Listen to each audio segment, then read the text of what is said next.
We are joined right now by a running back for the Tampa Bay Bucks. He is in his second season, played his college ball at Arizona State, leads the team in rushing with 745 yards this year. He also has 5 rushing TDs. Sunday, he had a big game, rushed for 102 yards, and he had a receiving TD in that big win over the Falcons. The Bucks are 6-7. They're tied for first in the NFC South, and they've got a big one against the Packers on Sunday. We are joined via Zoom by Rachaad White. Rachaad, great to have you on. How are you? What's up, Jim? I'm doing good, man. I'm blessed, man. Thank y'all for having me on. You look good, dude. Great to have you back. Thanks so much. Hey, listen, let me ask you. The Bucks have won back-to-back games. You pulled out that dramatic come-from-behind win Sunday on the road in a big division game against the Falcons. What's that say about your team and this team's heart and grit? It just says a lot, man. You know, right now with everything going on and how our season has been after our bye week, it's been a tough stretch. So, just the grits, just the guts of our team we've been trying to put together. And, it's a great start. 2 wins in a row, one at home in the division and the other one on the road. That was much needed, a huge game. So it says a lot. Our team, we full of dogs. You guys do play like dogs. Rachaad White joining us. Listen, team first, I get that. But let me ask you this.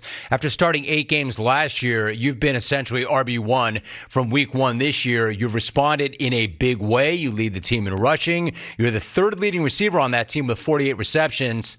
Fact is, you're now one of the more productive backs in the NFL. Did you always know that given the opportunity, you'd have this kind of impact? I just put in a lot of work, man, over the time. I've been blessed in my life to be able to catch the ball very well. Been put in certain situations in my life in the past, and I always liked to run routes and things like that growing up. So the receiving side was I knew would always be huge, and the way the game was trending as I was growing up. But given the opportunity, I knew that and the chance, I knew that I'd make the most of it. And that's really all I'm doing right here, right now. I'm just doing what I need to do to help my team win and being that player that all the guys on my team believe that I could be, and I know I could be. So let me ask you this. I mean, when you talk about opportunity, your usage rate is actually off the charts. You rank 4th in the NFL in total touches. You're 9th in yards from scrimmage. Like, every back wants the rock, but you're getting more work this year than you actually did your senior year in college. So is there such a thing as too much of a good thing? In other words, how are you holding up physically?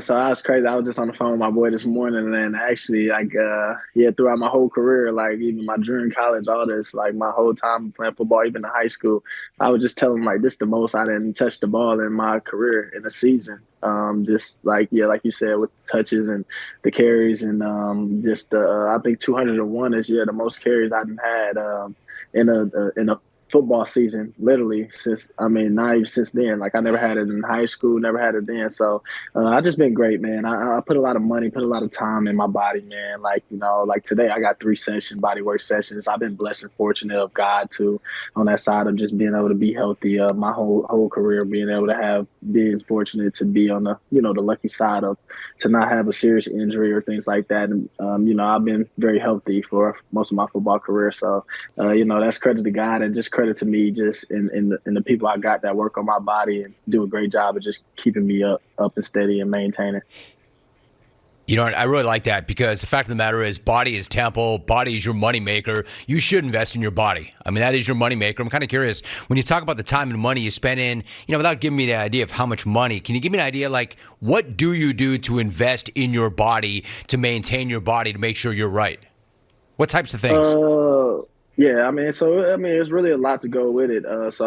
We do a lot of just mobility, just strengthening up, being able to be loose, being able to be, flexible, things like that. We also do a lot of just cupping, body work as in massages, just things like that, as well as dry needling. It just helps. It helps the nervous system and the body to be able to respond and obviously get your blood in your body, because obviously that's what helps you heal faster and things like that.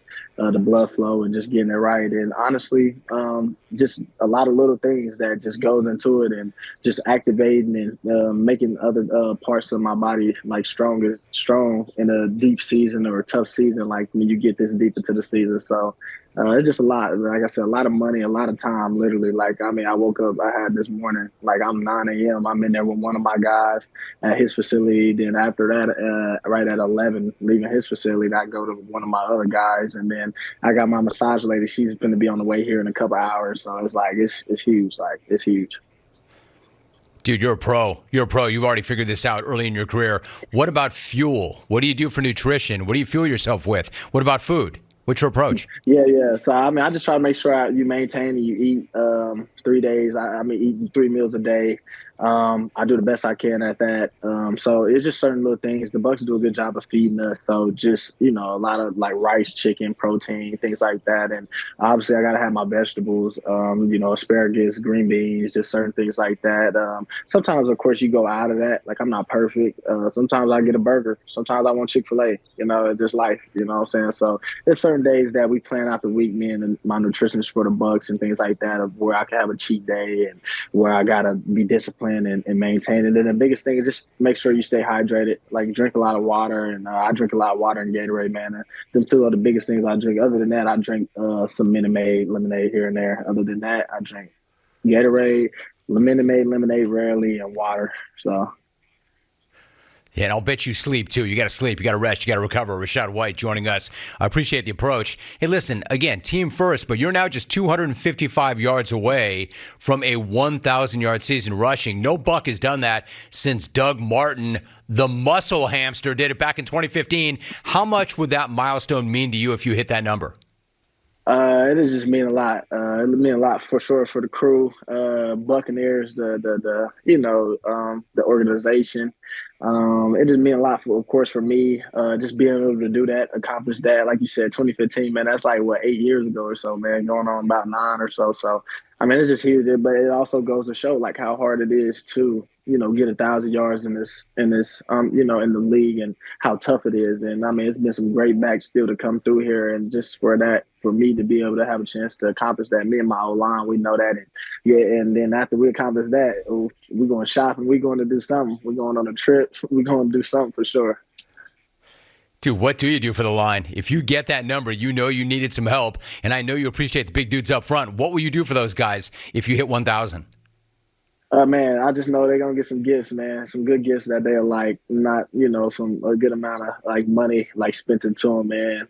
It'll be great, man. They appreciate it, but they for sure gonna get gifts. Even if I don't touch it, they gonna get gifts, man. Because they help me out a lot throughout this season, and they do a lot, put their bodies on the line, they bang every play, and I feed off of them guys. So.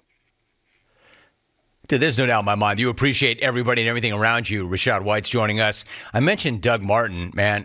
No wonder that dude hated that nickname, Muscle Hamster. Bro, who drops that handle on somebody, man? How weird is that? Honestly, yeah, that's different, man. Muscle hamster. Like, I mean, I couldn't be imagined being called man. Muscle hamster, man, for sure. So, yeah, I don't blame him that he didn't like it. And I don't know who. Yeah, we should find a guy that created that nickname, because that is funny. That is funny. Like, who just thinks of a hamster? That's different, man. Being muscle. Hey, dude, I want to make it very clear, man. In no way am I clowning or mocking Doug Martin. I love the dude. I used to love talking to him. But anytime that came up, man, the conversation always took this like hard turn. He did not like that nickname at all. That was kind of weird. Hey, I want to ask you something. A week before your game against the Panthers, you were rocking a T-shirt supporting the Heisman candidacy of LSU quarterback Jaden Daniels, who was your teammate in college before he transferred. How hyped were you to see him rip that award Saturday night? Man, I was heck hyped. It means a lot, man. Me and him talk a lot. We really, literally just was on the phone. I told him I'm going to call him back after I get off your show, man. And, that's my boy. That's my dog. We put a lot of time. My couple years at Arizona State, man, he put a lot of time in before that. And just to see his hard work, man, all the work he put in, get his body right, to build his body up muscle-wise, and just everything that, he'd been through and the scrutiny he was going through. I mean, everybody's seen the video. I mean, it's still resurfacing now. I watch ASU fans turn on him and things like that. You watch so many people turn on him. So just to see my guy do something that we got text messages of him saying he was going to go do, and we talk all the time and say what we going to do, man, it meant a lot. And I was in this corner the whole time and believed in him. You know for a fact that means the world to him, and I love the way he handles himself because of all those things you just mentioned. Rachaad, one last thought. Another guy that I could reference when it comes to things like that, people turning on you, Baker Mayfield, he finds Cade Otton for the game winner in the final minute of the regulation this past weekend. That was his 8th fourth-quarter comeback win of his career. I think Geno Smith said it best, and it applies to Baker too, right? Folks wrote him off, but he ain't right back, though. How much confidence do you and your teammates have in Baker when the game is on the line? We got a lot of confidence. And we all got a lot of confidence in ourselves. The crazy part, I was mic'd up, and I hope they showed when we was going on that drive when Atlanta scored, and it was going on that drive. I was talking in my mic. I was saying we're gonna win this game, and I was like talking like as in not even to my teammates. I was talking to the people on the mic. So I hope they got that. But I was like, we're gonna win this game. I know we are. Just like that, we're gonna go on the drive right here and close it out. But it means a lot, man. Bake shows a lot of passion, man. He has a lot of enthusiasm. He brings a lot, to our team and to the table, man. And obviously, as you can see, man, even regardless of the game, he felt like he was having, man, just to be clutch. And I gotta give a shout out to Cade, man. I don't know how many game-winning touchdowns that's been. Since he's been in the league, man, we've been in the league together 2 years, man. We got drafted together, bro. He like one of the clutchest dudes I know. He come up big, man. Dude, I could just rap with you all day long, Rachaad. So one more thing. He's one of the clutchest dudes you know. Is there like a clutch gene, or is that preparation? Like, why are some guys, they just have a knack, man? They play biggest when the stakes are highest, i.e. they're clutch. How do you explain clutch? Clutch is the biggest thing for me. Is clutch is poise, man. I say that because the moment is never too big. It's never too bright for certain guys, and not everybody got that.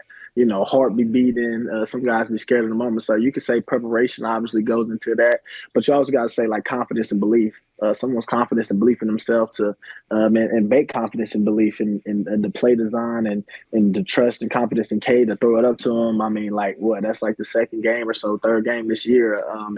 He's came up big.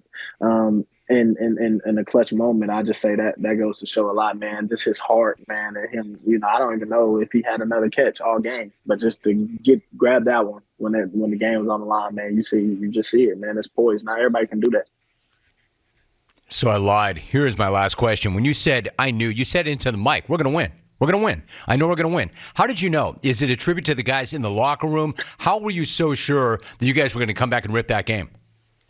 I just seen the guys, man. You just see our guys. We've been in a lot of games this year that we wanted and that we didn't get. Like I said, off bye week, we had a tough stretch. We won like one game out of like 7 or 6 or so at a point in time, and we was in all of them games. I wouldn't even say a lot. We was in all of them games at the last drive or at the last minute, and we ended up making mistakes. But even in them drives, or we knew we'd figure it out and get out of some of these tough clutch games and things like that. And you could just see it, man. I just seen it. I was arguing with a fan on the sideline. The fan said Atlanta was going to go score on our defense. And I was like, it don't matter. I'm throwing up the dub to the fan, like while he in the stands on our sideline like this. I'm like, we still going to win. Like I'm pointing at ourselves we still going to win.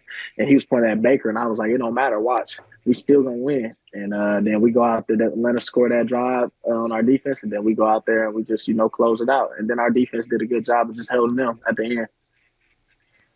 Dude, I love that Tuesday energy. Rachaad, I never, ever keep a guest that long, but when a guest is going like you were going, there's no way I can cut you loose. That is a great job, dude. I appreciate you. Congrats. You're having a great year. That's a great interview. And thanks so much for doing it, man. Really appreciate it. No, I appreciate you, man. Appreciate y'all for having me on. Much love, Jim.